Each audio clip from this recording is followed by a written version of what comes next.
So ayun, mga katoto, mga insan, no? So magluluto naman tayo ngayon po ng nilagang manok. Ayan. Ayan na yung paminta, sibuyas at saka bawang natin.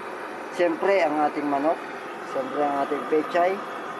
At siyempre hindi mawawala ang ating magi-magic sarap na pampalasa. So ayan na, kumukulo na po yung tubig. Lagay na natin yung ating sibuyas.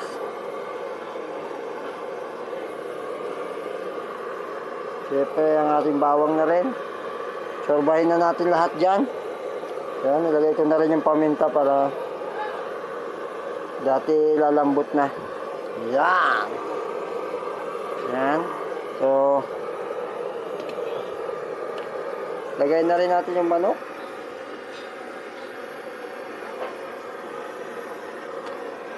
Ayan. Oops, sayang. Kasama sa kilo. Yun, oh.